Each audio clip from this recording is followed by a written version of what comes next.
Hi, my name is Khamaria. Well, today I'm interviewing Miss Griffin. I'm a math teacher here at North Edgecombe, as well as the Power Lady. So, Miss Griffin, can you tell us a few things of what is Power about? Sure. So POWER stands for Plan, Organize, Work, Engage, and Relax. It was developed a few years ago as Power Lunch, so yes, Power and Lunch used to be together, but basically it's 2 periods in the day outside of your regular classes that give students an opportunity to pursue academic enrichment, as well as their passions through clubs and passion blocks. For some of our students who need to earn credit recovery, they can earn back credit recovery, and also for our students who have attendance issues, it's an opportunity for buyback as well. So how was the creation of Power brought about? So this was an idea from a few years ago when we thought about like the mundane aspects of being in class for 95 minutes, which we've kind of felt the effects of this week, right? Yeah. We like to have the breakup in our day, and we thought it would be a great way to engage kids and take ownership of their learning.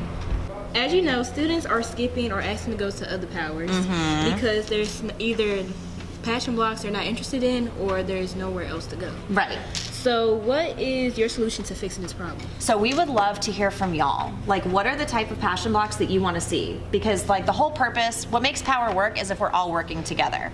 So if there are certain things that students want to do that they're not seeing as options when they sign up for Power, come talk to me, Miss Ritter, talk to your teachers, advocate for what it is that you want to see so that we can make those things happen. I know the weather's getting warmer, so now we have more opportunities to do things outside. I know the gym is a really popular passion block, but we'd like to see some teachers taking students to the track, maybe even going out to the football field, playing soccer.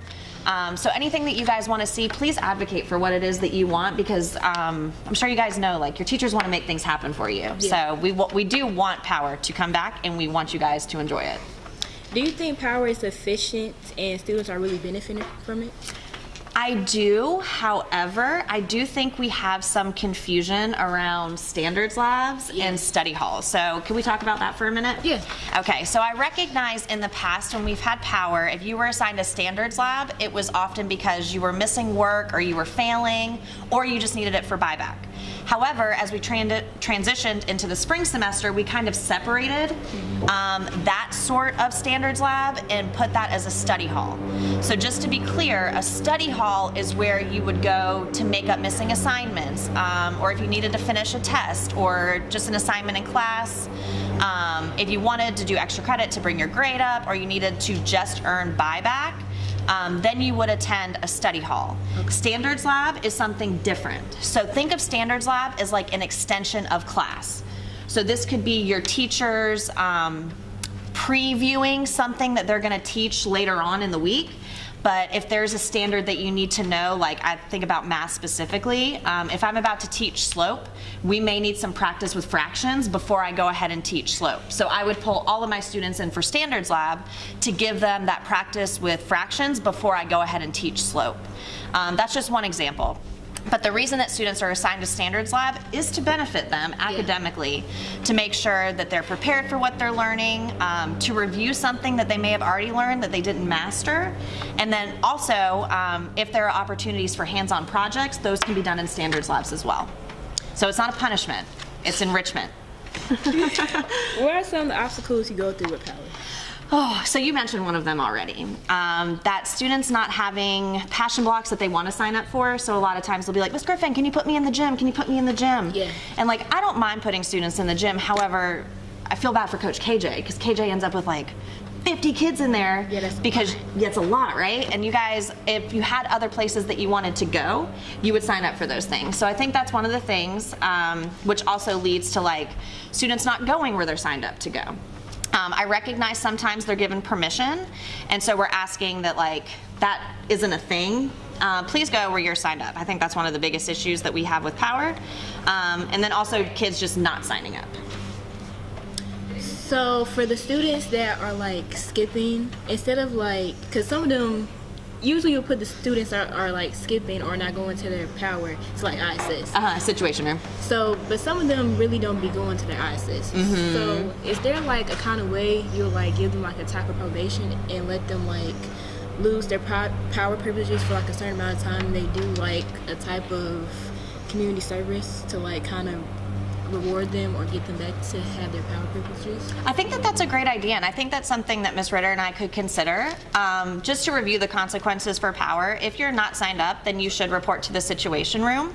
And if you don't go where you're signed up, the next day on your schedule, you might see that you're assigned situation room. And as those of you who have been assigned situation room, you know you can come talk with me and Ms. Ritter, and we will explain why that has happened.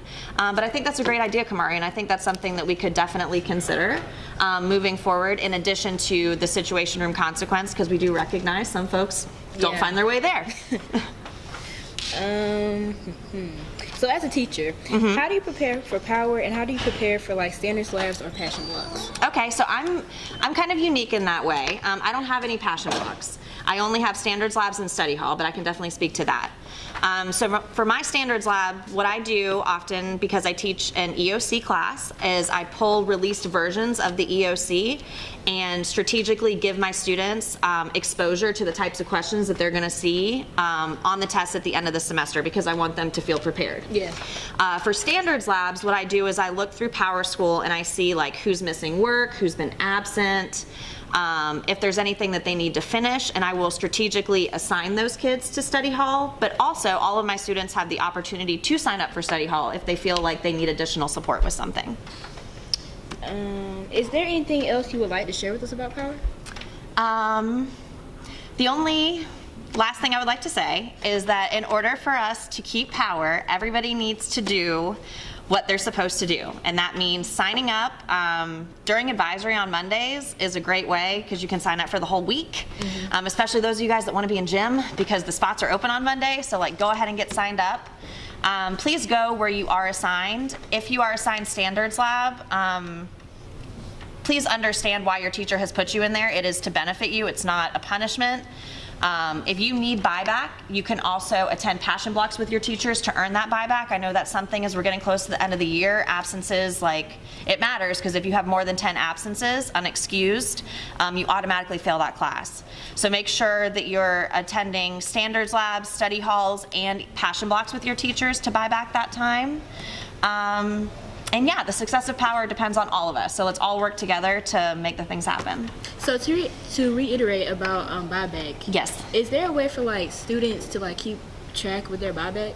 So in flex time, every time that you sign up for a standards lab, a study hall, or a passion block with that teacher, that will show on your schedule. So you can go back through and you can document your own buyback and present it to your teacher, which they can then match with their schedule. Yeah, because some students say that some teachers don't like keep up with it or don't offer buyback. So yeah, every teacher offers buyback. I think documentation is another thing, but at the end of the semester, because flex time does keep all of that information, we can always go back and double check. But teachers do have trackers for buyback as well. Okay, thank you, Ms. Griffin. Thank you. It is how we're hoping